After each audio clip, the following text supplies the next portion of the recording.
The longtime mayor of Burnaby was ousted by voters, and the once mighty Civic Party in Surrey appeared to be splintered as vote results flowed in following Saturday's civic elections in British Columbia.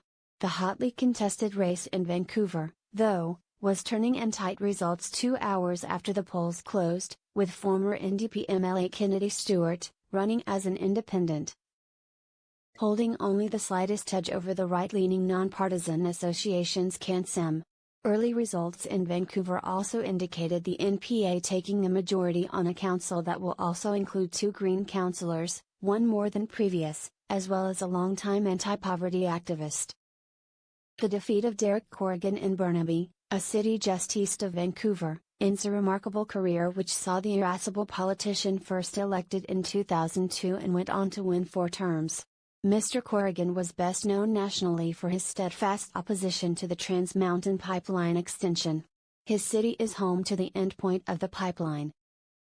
Unofficial results show retired firefighter Mike Hurley as winning the mayor's chair, but Mr. Hurley's campaign did not deviate from Burnaby's steadfast opposition to the pipeline. Mr. Hurley campaigned on housing affordability. Burnaby has been a hot spot for redevelopment in recent years, with high-rise condo towers replacing more affordable rental buildings. In Surrey, Doug McCallum returns as mayor in Surrey, a post that he had held from 1996 to 2005. He won on a platform that included a pledge to move toward a municipal police force for the city of just over 500,000 residents to replace the RCMP. In Nanaimo, on Vancouver Island, unofficial results showed NDP MLA Leonard Krog being declared mayor. Nanaimo Council had been troubled by conflict and dysfunction since the last election. Mr. Krog's win is expected to trigger a by-election for Nanaimo.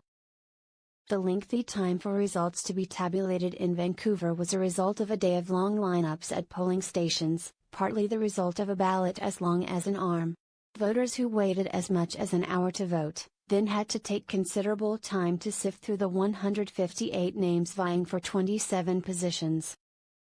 Finally, voters often had to wait in yet another line to hand their ballot to a returning officer for feeding into the tabulating machines. In some places, returning officers were simply taking people's ballots in their secrecy sleeves, a cardboard folder that hides the vote choices until the ballot is fed into the tabulator, and stacking them to the side to feed through later. At a downtown area polling station, voter Brenda Karp said she was really riled up by the process. Ms. Karp and her husband came to vote at 3 p.m., were discouraged when told it could take an hour and left, returning at around 6 p.m. hoping the crowd would have thinned. It still took them about 40 minutes to vote. Ms. Karp felt there should have been more tabulation machines at the center than the 2 that were there. The housing situation in this city is unconscionable, and on top of that we had to wait, she said. Jennifer Pabulano, Elections Communications Manager for the City of Vancouver, said the tabulating machines were working correctly, but the longer ballot means feed times are also longer. If the ballot is rejected or needs to be recast, this increases the time taken to cast the ballot, she said. Problems with vote counting machines continued to plague many polling stations in the region, with problems reported in Burnaby, Richmond, and Vancouver.